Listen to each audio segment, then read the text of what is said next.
It's all about just making sure that you're putting out something valuable for the audience. Once you hit that mark, then you start tweaking it to figure out ways to maybe make it more interesting and insert some personality. Social media could be the key that unlocks a firm's growth potential, but getting it right can be tricky. As a lawyer, coming up with the content, you really should be scripting it yourself and coming up with those ideas. You got to remember that social media is about expressing yourself too. So if it's not originally from you or your voice, it's going to just come off weird.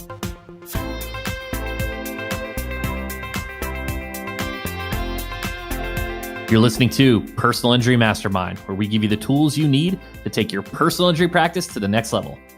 It's no secret why Mike Mandell is the #1 lawyer on social media. His informative and entertaining videos have attracted over 106 million likes on TikTok and 7 million followers on social media.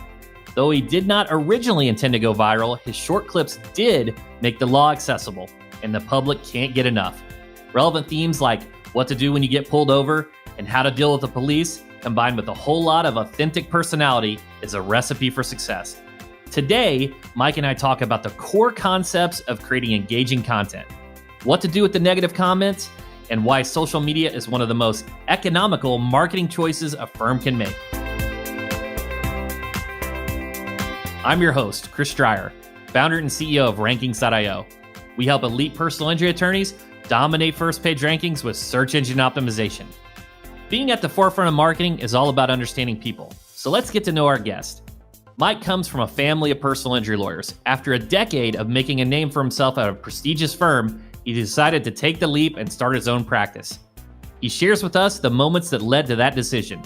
Here's Mike Mandell, managing partner at Mandell Law.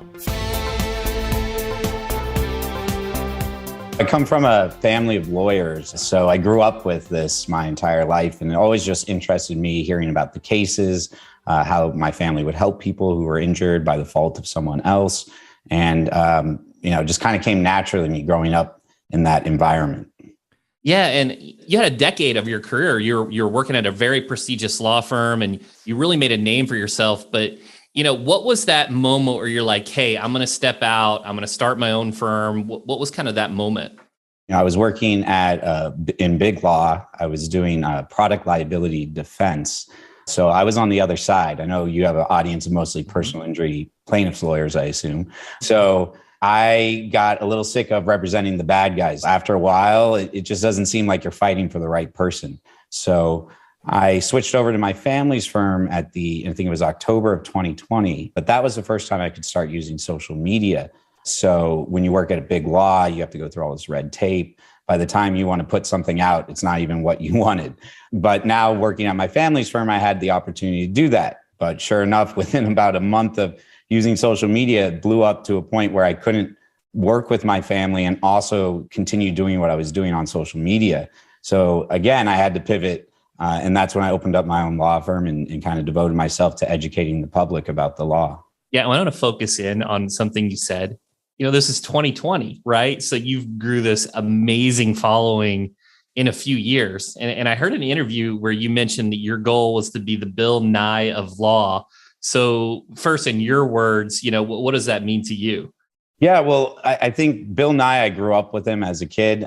He made science entertaining, and science is a dry, kind of boring topic. And so is the law. And I've kind of taken some inspiration from Bill Nye, even though a lot of people say Bill Nye is not a real scientist. I'm actually a real lawyer, so maybe not the best person to compare to, but the style of how he presented dry topics really inspired me to use that with the law and find creative ways to explain things in simple terms to the general public. And I think that's what, society really is craving, because the law is so confusing and no one knows how to navigate through it except for lawyers.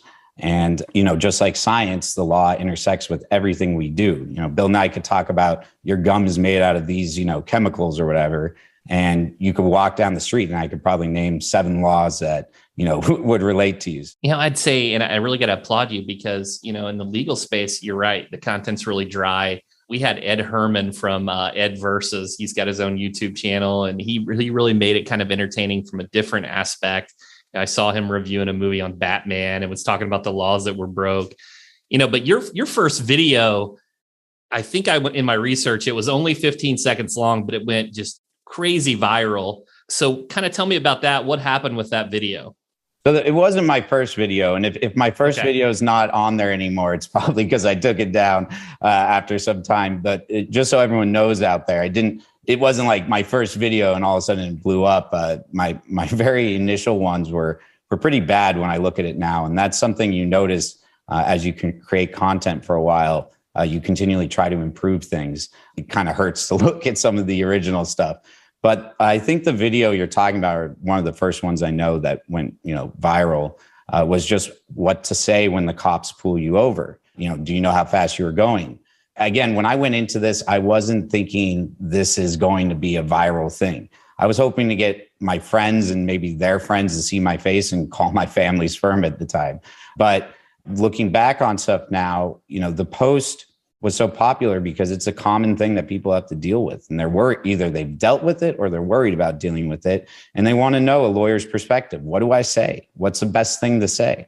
And of course, we kind of did it in an interesting visual way, but at the same time, it's that information that people were seeking. Yeah, I think from the consumer perspective, when I get on your TikTok and I get on your YouTube channel, your content is really relatable. Some of it is very specific, right? Like mixed in, but like there's a lot of these broad topics that we all kind of experience. And I think you've just done a really great job at that. So I kind of want to just dive into this social media strategy. TikTok, I checked today, you've got, I think 6.5 million followers. YouTube, you're over 1 million. And the personal injury attorneys listening are like, hey, I'm posting to social every day. I hired a video company. We did some videos, but they've got 500 followers. And, so let's kind of break this down. What was that tipping point? Was it steady content? Was it quality, volume, combination of both? Consistency is key. And consistency doesn't mean you have to post every day. It just means you have to do the same cadence. So if you're going to post once a week, continue posting once a week. Don't mess with the algorithm. It gets used to, your posting schedule, and definitely don't post something and then take a month off. That's a mistake I think a lot of people make. A lot of people get burned out in the sense that they don't see the numbers that they want to see right away. I can tell you there's probably 20 or 25 posts into that one. And, my first one maybe got 100 people looked at it. And I was like, oh, okay, cool. And then, steadily kept going. But the consistency is how you get there. And, another tip is, again, kind of going back to what we were saying, figure out the things that are common that people care about knowing. And it doesn't have to be, I've taken on the role of the Bill Nye, right, of law, of explaining all law. But, for personal injury attorneys out there, you need to think about what are things that related to your field that, the common person would want to know about. And it doesn't necessarily need to be that they need a lawyer for. It's just tips. Like I had one post explaining why you should have UM or UIM coverage. I didn't think that thing was going to do well at all, but it did. It did really well because the purpose of the post was explain what the coverage is, that it's fairly cheap to add, and that it protects you, if the other person has no insurance or crap insurance or a hit and run or whatever, right? And people were like, thanks, Mike. Thanks so much for sharing this information. I'm going to buy it right now. And it's those things that you got to think about. I give an example sometimes too, like if you're a bankruptcy lawyer, you could talk about bankruptcy laws and people are going to fall asleep. Or you talk about how to improve your credit score, just think about things that could be related to what you deal with, but you want to give people tips that they can act on right away, that they don't necessarily need to call you for, and start building that trust with the community that you build.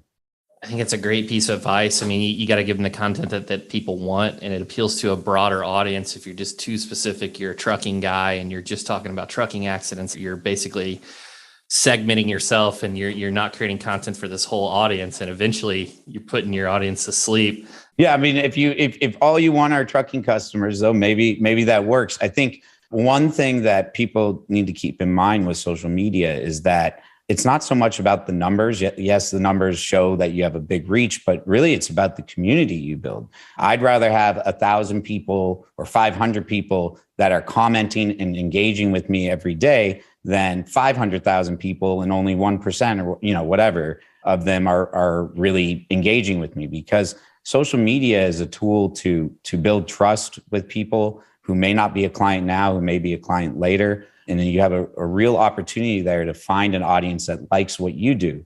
So that's why I say a lot of times, don't get so caught up on the numbers.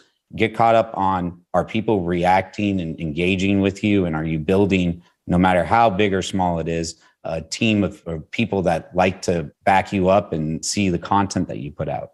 And there's a ton there that I want to kind of touch on. Pay-per-click and a lot of different channels, and they're just so saturated. So what are the advantages? You kind of alluded to the community side. Is there a place in your strategy for these other channels like pay-per-click and things like that? Or are you just really concentrating on the owned asset, building your communities on social? I have so many things going on at once that I haven't thought about, the other forms of media or advertising.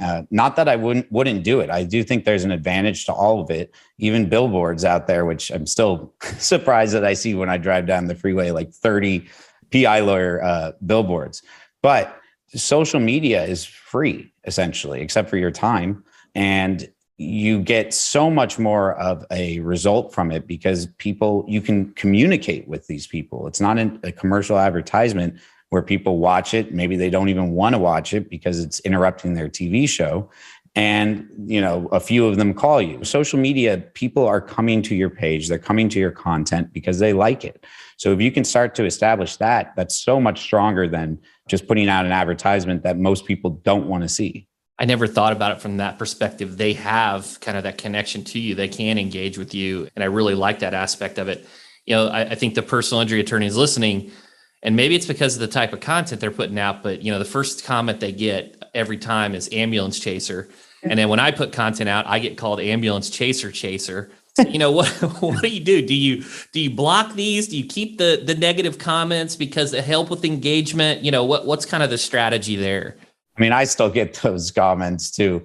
When it comes to negative comments, most of the time I just don't even respond to them. If it's like super bad, something derogatory or whatnot, I'll delete those because I just don't want that stuff on my pages. But criticism, you got to take it, and you got to be willing to take it. And what's kind of fascinating is as your community grows, they'll back you up without you having to back yourself up.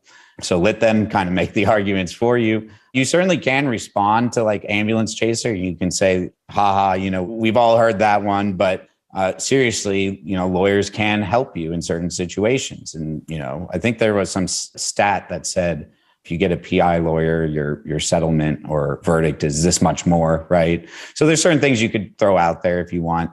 But yeah, you got to kind of just go with it. You're not going to make everyone happy no matter what. Just focus on the people you are making happy.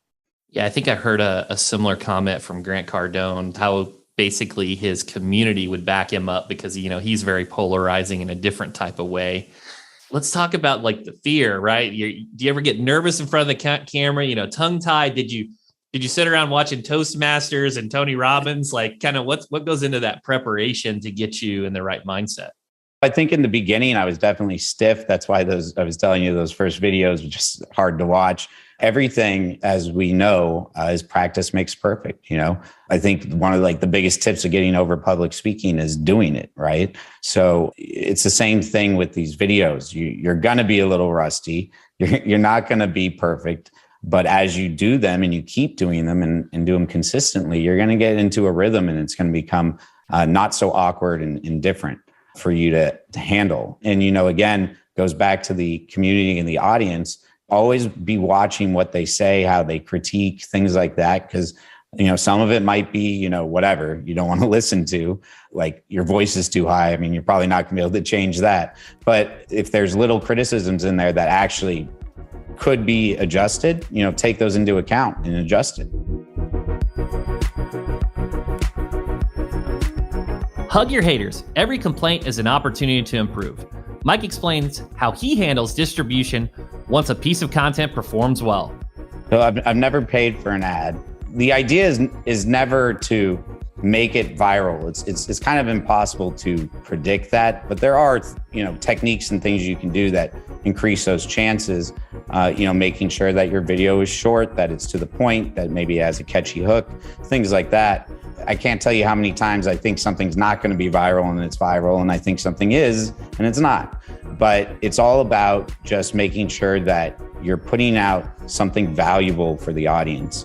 Once you hit that mark, then you start tweaking it to figure out ways to maybe make it more interesting, insert some personality. But you've got to start from that, initial building block of what is the valuable piece of information I'm giving here. To get engagement, it's all about giving. But you can't give all of yourself 100% of the time. When it comes to building teams, Mike has this to say. You can do this on your own and you can do it with the team. Obviously, a team makes it easier. And for busy lawyers out there, that may make sense if they can afford it. I think editors can be very valuable for editing your video, because I'm sure most of the lawyers out there don't know how to edit. As someone filming, my team for the content creation is myself and my cousin, who's the guy behind the camera and the one editing. I just got lucky to have a family member that knew what to do. You may have a family member out there, you may not. But director, editor are probably the critical ones. As a lawyer, coming up with the content, you really should be scripting it yourself and coming up with those ideas, because you got to remember that social media is about expressing yourself too. So if it's not originally from you or your voice, it's going to just come off weird. I booked a big video agency. We had a very expensive month of shoots, but I didn't do the scripts. They just gave me the topic, like, hey, I know this information, I can speak on it. And the thing that I realized was there were certain talking points or certain elements of each topic that I didn't hit on enough. And I didn't really control that. And I think had I created maybe even just a basic, bullet points of those main components I want to talk about, it have been, better served. There's a kind of format, especially when making short form content. You got to generalize it as much as possible, get down the points that you want to make, and then start figuring out how to cut the fat, because you only have, I think they have up to 60 seconds. Some are longer, but in reality, it's only like, 20 seconds or less that you want to try to provide this information, which is really, a lot of times the biggest part of the battle is figuring out what to say, how to say it, and how to say it quickly. Generating leads from social media is a long game. And while many like the immediate response that comes from direct response or TV ads, it does have a high associated cost. Mike had this to say about firms that are not seeing results from their social media efforts. Safe to assume that they haven't been consistent or doing it for quite a while. It's not instantaneous. Again, using like lead generation companies or commercials, you will get usually a faster return, but you're spending a lot of money up front. And so social media, you just have to think about it as something that you're adding on to your business, that you're adding on to yourself in a sense, and make the time to do it. And again, you can post every day or not, depending on what your schedule's like, but just do that consistently and you'll be surprised as it starts to grow. It's one of those things too, where they may remember your video that gave a tip and it's subconsciously in their head, and then you pop up again for them later. So it may not be the video that you put out that day is the one that you get a client from. It could be, 6 months from then, who knows? But it's about building your brand so that you're available there when people are searching on social media. Yeah, and one thing that I've noticed too on socials, particularly TikTok, and you're doing the trends and individuals want to see those types of trends, is the algorithm on TikTok is so good compared to, say, Instagram or Facebook, where I'm seeing my friends and maybe some of their content, but now it's showing like more interest based. When you see these trends pop up, it might be easier to create content and know kind of what consumers want versus, say, YouTube or Instagram. Do the trends like help with the ideation aspect? What's your thoughts there? So I think I've done a handful of trends. To be honest, I don't do the trends that much. Unless you can do a really unique spin on it, it's just going to get lost in the mix. And I think that's a mistake that a lot of people make. You should be focusing on, your content. Trends come and go, right? But making something valuable that's your voice is going to be more significant. Again, though, if you can find an interesting way to spin it that no one else has done and you think people are going to dig it, then do it. Like by the nature of being different, you automatically stand out type of mentality. Right. Nice. Yeah, well, Mike, this has been fantastic. You've given away so much valuable information, and you've got leadsbymike.com, the course coming out. I'm going to really encourage everyone to go to. One final question here. What's next for Law by Mike? I think the next thing on our plate is long form content on YouTube. We're trying to kind of pivot to put out more long form content. Some of it's going to be mostly entertainment with a little bit of a legal spin to it. And some of it's going to be, legal how-tos. But we're trying to kind of expand from the short form where I started from and provide more information in longer form content. It's less about the numbers you reach, but the community you build. To grow your community, stay consistent in your posting schedule and stick with it. Figure out the common things that people in your community care about knowing and that are related to your field that helps build trust with your community. Not everyone will love what you create. Focus on the people that you can make happy and let the rest roll off your back. It is impossible to predict what will go viral. Fall back on providing value. Not everyone is natural in front of the camera. Be okay with making a few stiff videos until you find your rhythm. Hug your haters and learn from criticism. We've only scratched the surface. Check out Law by Mike. He is launching a course that teaches all of the specifics of social media marketing for lawyers.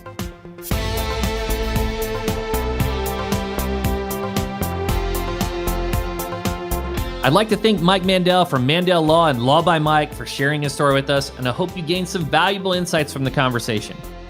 You've been listening to Personal Injury Mastermind. I'm Chris Dreyer. If you like this episode, leave us a review. We'd love to hear from our listeners. I'll catch you on next week's PIM with another incredible guest and all the strategies you need to master personal injury marketing.